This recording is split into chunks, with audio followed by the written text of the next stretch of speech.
All right, let's look at fats, and what we're gonna look at with fats is this. Take a look at the basic structure right here. Fats that we are, and fats are we have more than one type of fat. But we have triglycerides that are fats. We have fatty acids. We have phospholipids. They're all different type of fats. We have fats that become very important in our bodies for immune functions, icosanoids right here. We have fats that are going to be important for helping us absorb certain vitamins. So don't think about like fat as just one thing. Now, the biggest part of fat is this. This is how we store excess amount of glucose. Now, if you take a look at this in terms of fats right here, review and kind of understand, and I won't even say it's a review, I'm just going to show it to you right here. Look at this glycerol backbone. Most of the fat that we will see in the body, all of the fat that we'll store in our fat cells are these, triglycerides. Most of you guys have gotten a lipid functions test before, right? Where you do a cholesterol panel. And they look at your LDLs, VLDLs, your HDLs. Those are the amount of fat your body's carrying. Your triglycerides are also measured by that cholesterol panel. Now keep in mind why we want low fat in our body. Fat does not react well with water. So if we have fat and it's being carried in your bloodstream, in the plasma, well, it doesn't dissolve in the plasma. So if you have a lot of it, fat likes to react with other fats. And if you've ever cooked a steak, what happens, or cook hamburgers, when you first cook it, all the oil, it doesn't look too bad, right? It just looks like oil. What happens when you let it sit for a couple minutes or an hour and you see all that fat kind of congeal together and it forms that solid? Then it looks pretty bad. So the last thing we want is the fat that we absorb to congeal together, form a solid in our bloodstream. Yes? And what about the keto diet? Oh, we'll talk about those, all right, as we go through it. But, you know, keto diets, and they always tell you that you always, the first thing I'll tell you if you guys are going to do any of these keto diets is make sure you have good liver function and good kidney function. Those are two things. Because without good liver, healthy liver, your body will not be able to change and convert the amino acids found in the proteins. It's a high protein, high fat diet, right? So what happens is you're converting the fat and the protein to glucose. And the only organ that does that is the liver. And if your liver isn't optimally, balanced, it's not very healthy, you won't convert as much. And because you won't convert as much, you're not gonna get the conversion into glucose. Because our brain needs glucose. It can't use anything else. Now, when you eat on a keto diet, what you're gonna do is take the amino acids from proteins, take the fat from fat, right? And you're gonna convert it into glucose, making the liver work a little bit harder, right? And if that happens, well, then you have the ability to make glucose for the brain. And even then, people, when they first start the keto diet, right, number one, they're usually very, they can be very excited, and they can get, right, real irritated quickly. Because you guys all know that one friend, right? What happens when their blood glucose starts to drop, right? They get very hangry, right? They get very, they go bite your head off when you say something. Why? Because the blood glucose starts to go down. When they first start the keto diet, that does happen. The blood glucose levels will dip a little bit. And then with the optimal activation of liver, you can hopefully normalize it. Some people can't. Now, in terms of fats, right here, take a look. This 3 and this. They look very similar. Look at the bottom 3 carbons in galactose, in glucose, in fructose. COH, COH, COH. COH, COH, see that? Take a look at COH, COH, COH. Right? So what we see is, with glucose, if we cut off the top half, it is glycerol. Right? So it's much easier to turn glucose into a triglyceride. It's very easy. And the great news about it is there's no limit of how much we can store. So we can store 600 pounds worth, or God forbid, 700 pounds worth of triglycerides in our body. And what happens then is that the sole purpose of that lipid that we store is to make sure that if there's not enough food available, then you're able to survive on your vast stores of fuel from the 10 years that you've been kind of stuffing yourself.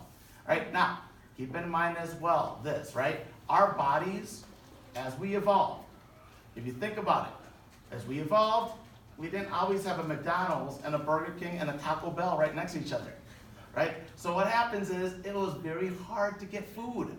So there's a willingness and almost a drive that when you're hungry and it tastes good, that you overeat. So it's really easy to overeat. And we actually will talk more about it later on, right? If you've ever gone to Leon's and like a tin roof sundae, or any sundae at all, and you take that first bite, and you're like, man, that's sweet. Really sweet, right? There's no way I can finish it. Second bite, a little bit less sweet. By the time you're done, you're licking the spoon, trying to find every piece of chocolate. Why? Because our body actually adjusts to that taste of sweetness. And that same taste of sweetness doesn't activate as many taste buds with the second and third bites. What does it allow you to do? Eat more of it. As you eat more of it, you're ingesting more of the carbohydrates and the fats. Now, when we're not eating 3 meals a day, that was perfect, right? When you don't have McDonald's, you don't have Leon's down the road, you overeat. Why? Because you don't know when your next meal is coming. It might be days before you catch another animal. It be months before you have enough, or weeks before you have enough plants and tubers for you to survive. So when there is food available, back then, you need to overeat it. So then you will have fat that we can use. So when there's no food, you'll be able to survive. Well, nowadays, we know when our next meal is usually coming, and we still have that same urge though to overeat. That's why I never, I understand just how hard it is for people to lose weight. You're overcoming a lot of genetics and evolutionary forces. And it's not easy to do. And trust me, right? When was the last time somebody looked at a salad and said, man, that's a luscious looking salad, right? So, and most of the time when you're eating a salad, how bad is a salad if you don't have any dressing on it? If you don't have salad dressing, right? If you don't have, Some meat. Yeah, or meat, right? Right? But I'm just saying, of course, right? And even the meat, right? After you take the first bite, you kind of adjust to that taste too. And it's kind of cool that it allows you to ingest more of it, but it's also bad because you're ingesting more of it. All right, so what other kind of fats? I know at UWM, when I was teaching this, we made a big kind of discussion about saturated and unsaturated fat. Because everybody knows saturated fat is bad for you, right? And unsaturated fat is better. Now, why? If you ask somebody, if somebody asks you, what is a saturated fat? Why is it called a saturated fat? Why is it called an unsaturated fat? Even if you know, it's going to be hard to tell people and explain it, right? Because it's pretty complex. The difference between saturated and unsaturated fat is simple. On top, you see palmitic acid, right? We can also see the fatty acids in sunflower oil and olive oil. What makes it a saturated fat, right, is actually the unsaturated, the one that's like the sunflower oil. The saturated fats right here, all the carbons have the maximal amount of hydrogens. So all the carbons are saturated with hydrogens. In unsaturated fat, some of the carbons, like this one, these and these, some of these carbons don't have the maximum amount of hydrogen. So they're unsaturated with hydrogen. Again, can you imagine trying to explain that to somebody, right? It doesn't sound like a big deal. Now, in reality, when we first came up with the actual big study in the mid-70s that showed that people that ate lots of animals and saturated fat right? And they had a much shorter lifespan than people that didn't. That study and those numerous studies shortly after were very flawed, right? It was flawed because the researcher doing those studies picked and chose his population group. So what do I mean? Well, America, we eat a lot of meat. Our, average lifespan, a little bit, shorter than some of the developed world. But in Japan, where they eat a lot of meat, the lifespan is much, much longer. And those populations were not included in the study, right? So yeah, Mexico, where you eat a lot of meat, shorter lifespan, they included that. So by adjusting to that, what we found out is that, when you adjust the population, and you look at everybody, the amount of saturated fat and lifespan, there's a very, very, very small link, right? Now when I'm talking about very small link, we're talking about how much does it decrease your lifespan? Probably a couple weeks, right? If it does, right? I don't know about you, but if I was really hungry for a steak versus a salad, a couple weeks, right? I mean, you might, after what happened with Kobe and his daughter, you might want to take that steak, right? You don't know when that day's gonna come, right? What happens? Well, you definitely, I'm not saying go out there and just eat lard, all right? Just keep that in mind. But I do know doctors from the South that actually save their bacon fat and put it into the gravy. Doctors, right? Why? Because of the taste. Because they're not, and most of the time, scientists are not quite as worried about the animal fat anymore, right? But again, caution, right? I'm not saying just go out there and eat. I mean, some cultures, like in Spain, they eat fat. That's all. They would eat just, take a chunk of, not a chunk, but a slice of pig fat, tallow, and that would be part of their snack, right? That they eat it. Their lifespans are pretty long in Spain. So just always keep in mind that there's always that balance between what even a study would say. Because some studies, they're flawed. And then 10 years, 20 years later, we know that they're flawed and that that person probably had an ulterior motive. And it's easy, right? The ulterior motive, I have a study. If my study doesn't show anything, I'm not gonna have more studies after this, right? I won't get funded if I don't show a possible outcome, positive or negative. Yes? So like, which is better for humans? Because like now they're pushing for like vegetarian diet. No, they're not. All right? No, but I've never heard of a doctor pushing for vegetarian Well, not diet. like pushing, but So like, when you talk about a vegan diet, especially in kids, I would never tell anybody to put their kids on a vegan diet. not even a vegetarian. Vegetarian, if you're getting enough, right, enough eggs, enough, some kind of, right, that's a big difference between the eggs and the dairy. Right? What happens if you can get enough dairy and eggs, then you can actually make the proteins and amino acids required for a baby that's growing, or even a toddler that's growing. You're gonna need a lot of fat to make myelin, to make those connections from neurons to neurons. There have been actual parents that have gone to jail because they have fed their kids a true vegan diet, and now they have failure to thrive. And at that point, you have failure to thrive, your brain is not developing normally early on, it's impossible to catch up. And the Right. beans won't gather more fat. So like if they replace eggs with beans, the beans won't. The beans don't have fat, beans have Yeah. proteins, right? So, have you guys ever seen like the Beyond Meat?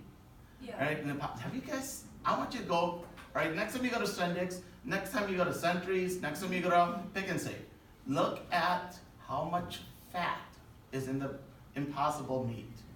You will be shocked at how much saturated and unsaturated fat is on there, right? I was shocked, because I was like, oh, it's gonna be healthy for me, right? I'm gonna try it, because, maybe it tastes like meat, just a certain, it got like 40% of your daily caloric value of fat.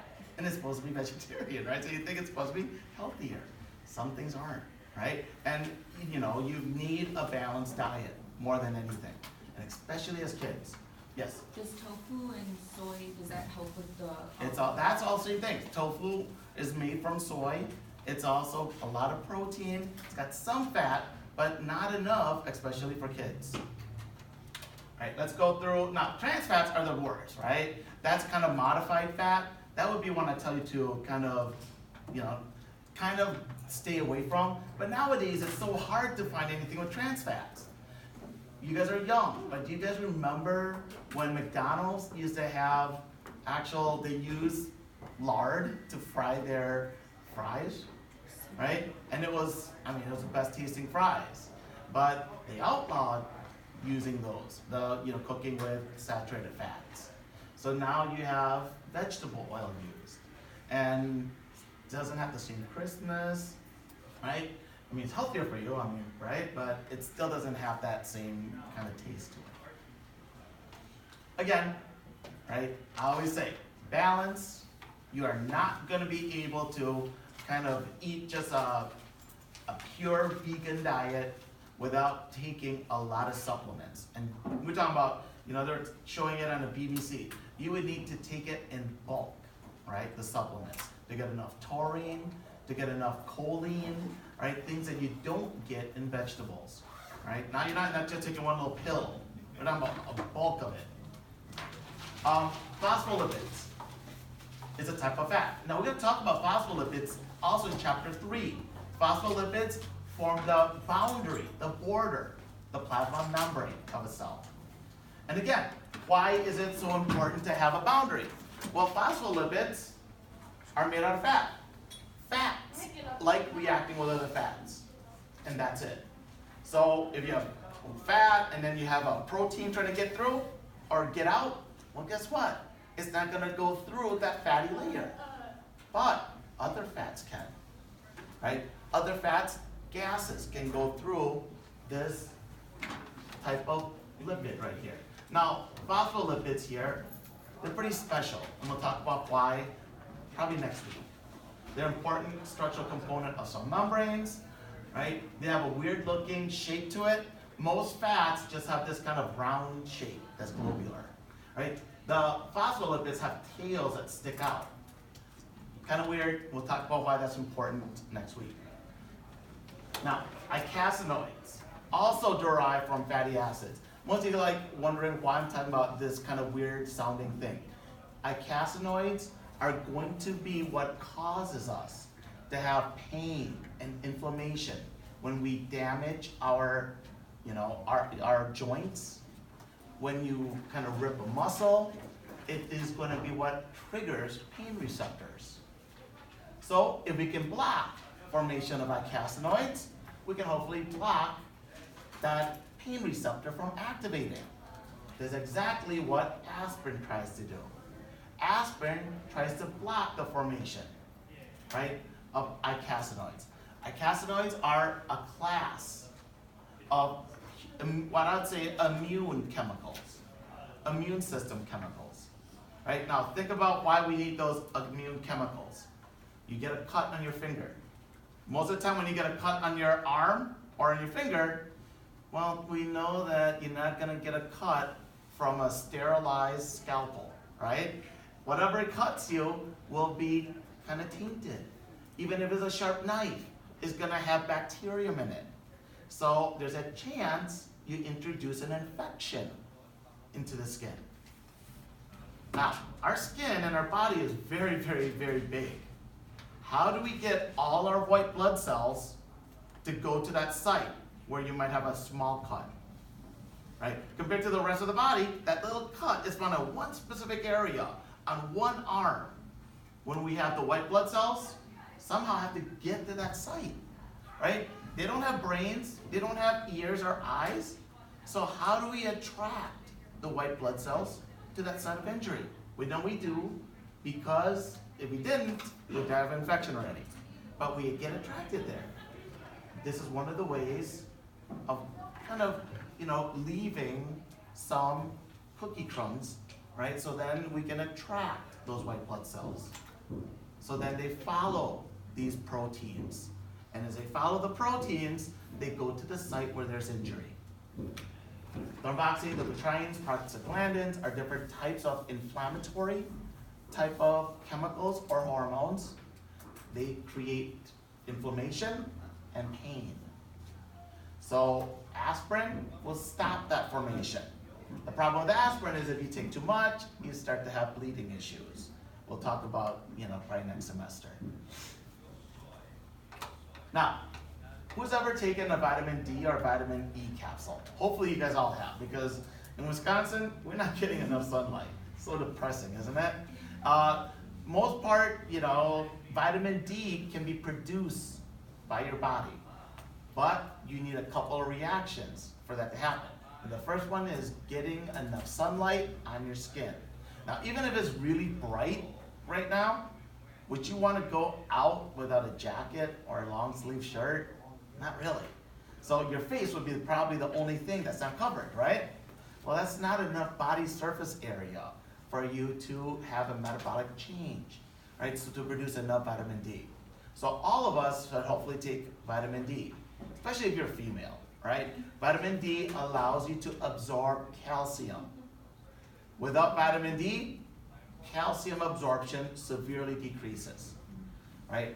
Now, for vitamin D and vitamin E, in order to absorb it, you need a little bit of fat or an oil. So if you've ever seen vitamin D or vitamin E, are they like hard tablets, like Tylenol? No, they're capsules, right? If you have vitamin D or vitamin E, when you get home, I want you to use a pen and pop it open. What you'll see is a little bit of lipid, a little bit of oil come out. That oil, it is just oil, right? So don't freak out, right? That oil allows you to absorb that vitamin much more efficiently.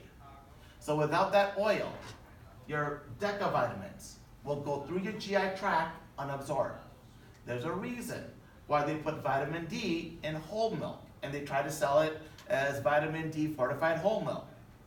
Kind of makes sense, right? What is whole milk or milk cow? Lots of calcium.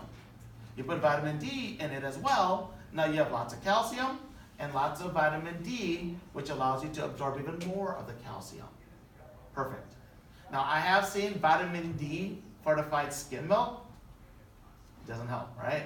So skim milk doesn't have enough fat for you to absorb the vitamin D.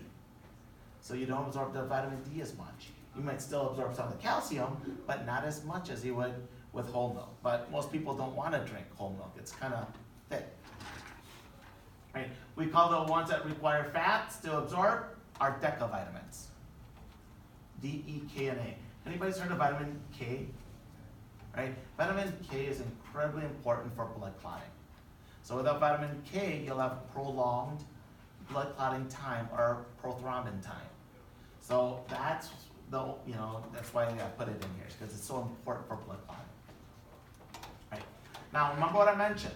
Each one of the cells of your body are composed of those, fat that we call phospholipids. So all your cells of the body contains phospholipids, fats. So proteins can't get through, right? But steroids can. Anabolic steroids, testosterone, right, will work amazingly well because it's a fat. Because it's a fat, it's going to be produced by your smooth endoplasmic reticulum. Right? Take a look. This is cholesterol right here. Your body makes its own cholesterol, by the way. So even if you don't eat foods with high cholesterol, your body will make it. The cholesterol then will get converted to either estrogen or testosterone. Take a look at the differences between estrogen and testosterone. This top part, identical. This middle part, almost identical. This bottom part, now it looks like a big difference, but in organic chemistry we'll see that this can turn into that pretty easily, right? Very similar. In other words, you have heard of people on steroids start to develop breasts. Why? With steroids, the steroids are effective because it's a type of fat, right? The steroid then can enter your skeletal muscles. Skeletal muscles contain phospholipids, fat. Fat likes reacting with other fat. So it goes right through the skeletal muscle cell. As it goes through the skeletal muscle cell, it causes cells to increase testosterone, right? And now you have higher testosterone being formed. Well, if you produce too much testosterone, you start converting to estrogen, right? And that starts to cause breast development. Now the opposite is also true. There are females that are born and they have something called polycystic ovarian disease or polycystic ovarian syndrome, right? With polycystic ovarian syndrome, there's an overabundance of estrogen at incorrect moments, right? That overabundance of estrogen means that some of it gets converted to testosterone. Now females have testosterone, just at a very small level. People with PCOD, right, will have much more testosterone. And they start having, right, hair growth that's very similar to males. Now, the worst part about it is simple. With people with polycystic ovarian disease, if they want to have kids, it's much harder to have kids because of the kind of change in the amount of estrogen that's produced each cycle, right? So that's a part that, you know, really causes people, especially in relationships, right, some difficulty. All right, proteins. Proteins are made out of amino acids. So here they're just showing you amino acids. They're the building block of all proteins. There's 20 different types of amino acids, and the difference between one amino acid to the next is the presence of a side chain that we call the R functional group. So they all have this underlying structure, all 20. It's got a nitrogen, carbon, carbon, oxygen, hydroxyl group, right? This is the amine, and this is the acid, amino acid, right? All of them have this same skeletal construct, all 20. The difference is this R group, this functional group. Now, it can be something very small, right? Here, glycine, like I wrote down before, right? The R group is just a hydrogen. Or it can be something huge. Take a look at how big this is. This is tyrosine right here, right? It's huge. And it's because it's so big, obviously it's gonna have some kind of impact if you have two of them right next to each other, right? Physically, they're very, very big. They're gonna start to react with each other. And that's gonna be important because it's gonna start giving a protein, the amino acid, a proper shape. Now that's a big thing with all proteins. All proteins, in order to be functional, needs the correct shape, right? If it doesn't have the correct shape, not only is it not functional, usually it's harmful, right? I'll show you on Monday certain diseases. Some of these are terrible, guys, right? Anybody's ever heard of Tay-Sachs? Tay-Sachs disease could be one of the worst diseases that we see, right? It happens in certain population groups, and it is, thank God, an autosomal recessive where 2 bad genes are required, right? Instead of just 1. With Tay-Sachs, babies grow probably the first 6-7 months of life. And then they start accumulating this glycoprotein in the brain, and they start to shut down completely. Usually kids with Tay-Sachs don't live past 3 years, right? It is automatically a death sentence, right? It's that bad of a disease. It's just a time frame. And it's all due to the fact that you have a protein that is produced and is produced inaccurately. So we need to produce the protein, we need to make it have the proper shape so then it has a proper function. So how do we get the proper, I'm not gonna ask you like to name the amino acids, right? So just know there's 20, that some of them are essential, 8 of them are essential that you need through diet. The other 12 you can make from other sources, right? And that, you know, some of these side chains are pretty big. Take a look how big this one and this one is. They're pretty big. They start to interact with each other, right? As they start interacting with each other, they can form hydrogen bonds with each other. And that's how they start getting the proper shapes. The weird thing is this, right? I have read the newest molecular biology books. I know, right? I'm kind of nerdy, right? So the cool thing is reading like the newest immunology books, right? Molecular biology can be really boring, but immunology is pretty cool. Now, when we're looking at even they do amazing research, right? When they're looking at how proteins are folded, we can tell how we can make primary, secondary, and tertiary. We have a hard time kind of, we're missing that one piece that connects everything together, right? We don't really know why we get the big folds in a protein yet, right? We know how we get the small ones. That's due to hydrogen bonding. So what we get in terms of proteins is for a protein to be made and to be functional, it needs to have a proper shape. The shapes are what we call structures. So we have what are called protein structures. So what we're going to see is those structures gives us the best chance of having a protein with the proper shape and size. How do we get that then? How do we get this protein so then it's got the proper shape and size? Number one, we need to make it so it's got the proper sequence. Right? If you're going to make a cake, don't you need to find out what ingredients to use and when? Right? That's a primary structure.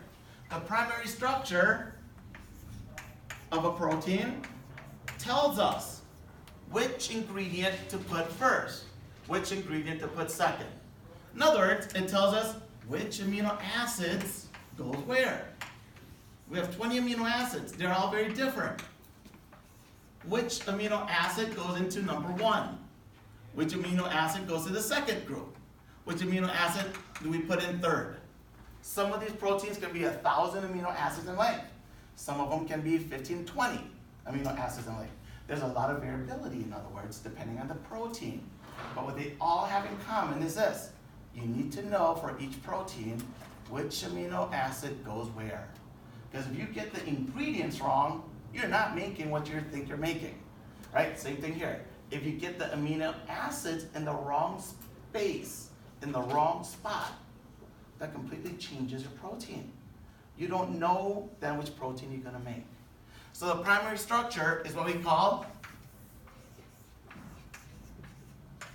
the sequencing of amino acids. Which of the 20 goes into spot 1? Which of the 20 goes into spot number 2? Which goes to spot 3? Right? We need to know the sequence. So then we know which amino acid goes where. You need those directions. That's what we call the primary structure. Once we have the primary structure correctly, well, what happens? Well, when we make it inside the cytoplasm on the ribosome, what occurs is that those amino acids become very long and they start reacting with each other. Right here. So take a look. These two amino acids, because of the way things are bending right here, right? These two amino acids, this one and this one, they're pretty far apart in sequence. Meaning that amino acid here and this amino acid on the other side, well, there are a lot of amino acids in between down, right? Take a look. There's 1, 2, 3, 4, 5, 6, 7, 8, 9, 10, 11. 11 amino acids between these two. So if it was a straight line, they would never react with each other. But because they start to fold immediately, right? Those two amino acids that are far apart in sequence, they become closer together in space. And they start to bond with each other. They start to hydrogen bond with each other. As they start to hydrogen bond to each other, they start giving us a secondary shape. Again, important thing is this. If we know the amino acid sequence, good.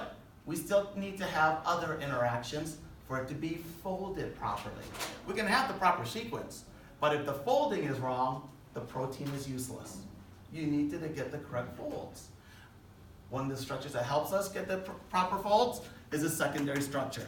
This is caused by hydrogen bonding between amino acids, either through their side chain interactions or through their skeletal interactions right here. All right? The amino acids can be that are far apart in sequence,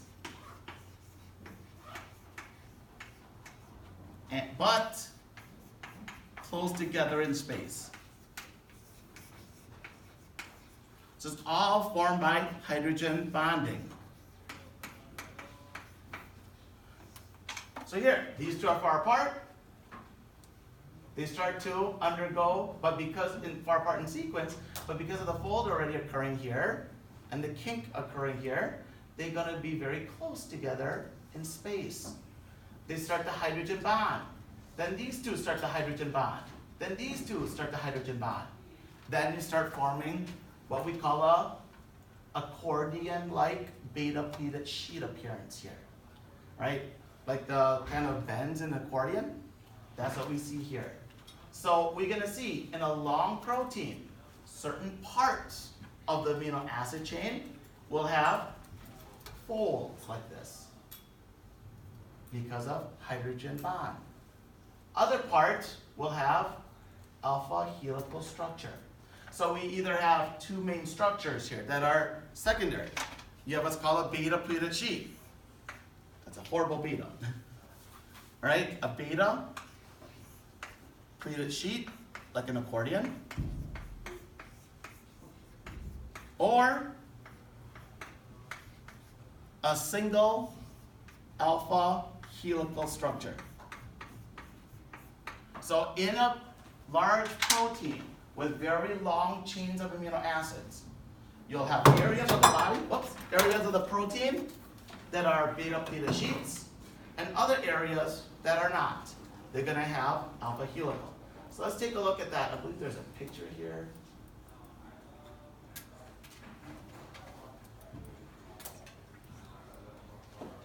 Right here.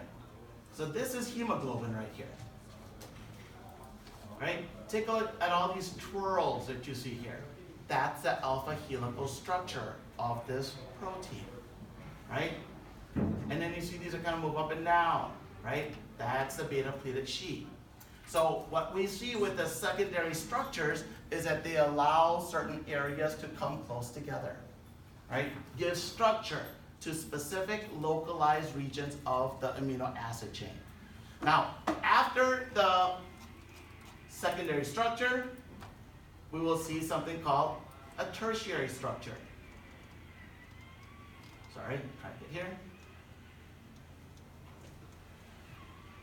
All right, so here's a secondary structure. All we've done at that point was make local small folds, right? I always use that example of, I don't know, making a paper airplane. When you make a paper airplane, right, can you just take a paper airplane and just fold it in half and expect it to be a paper airplane? No, right? When you make a paper airplane, especially one that you want to fly, you need to fold it in a certain way. You need to make small folds, right? As you make those small folds, you will eventually make larger ones as a result of all the creases that you form. Now, hopefully this is one that I remember making, right? I haven't made paper airplanes since my kids were really young, and my kids are pretty old right now, right? So, as you make it, you make all these folds right here, small folds, secondary structure, and then what those small folds allow us to do is make big ones later on. And those big folds are going to be what allows us to actually make the functional portion of a paper airplane or a protein. So when you make those right here, you can't just have one bend and expect it to be a paper airplane. You need to make smaller creases, smaller folds. Once you make those smaller folds, then you can bring everything together, right? When we bring everything together, that's what we call the tertiary structure. We're going to bend all those pieces that were, alpha helix, that were beta-pleated sheets. Now we're going to fold it all together, right? As we fold it all together, then it starts becoming functional and looking like a paper airplane, right? So the protein structure is incredibly important. All proteins have a primary, a secondary, and then a tertiary structure. Now, some large ones might have a last structure called the quaternary structure. Now, the tertiary structure, well, you take big folds and you start making that protein functional, right? So then you fold everything together. This is where we get binding sites for a protein. Right? Binding sites for a protein is incredibly important. Remember, and this, I want to keep reinforcing this, proteins, cells, they don't have eyes and ears, right? So when they react with something, when they recognize something, it has to be all physical, right? It has to be a physical shape to the protein that will then recognize the physical shape of glucose. So then you can bring it in. So you need that proper shape. That proper shape allows us to have a binding site for glucose instead of galactose, right? The binding sites are very, very, very specific. And it's caused by these big bends right here, called the tertiary structure, where we're folding the whole protein together. As we fold it together, then we form small edges that forms our binding sites that allows our protein to actually work. Now, some larger proteins like hemoglobin have what's called a quaternary structure. That's when you have more than one proteins working together. And it's like what we call a subunit interaction. Each protein can work by itself, but then you add a second one and a third one and a fourth one. Now they all stabilize each other, making it more efficient. So then we can carry more oxygen. The problem is not all proteins have this, only some of the larger ones. Hemoglobin is one, myoglobin is one. Right? Questions so far? Yeah, I know, there's gotta be a lot, right? The question is, can we answer it so far?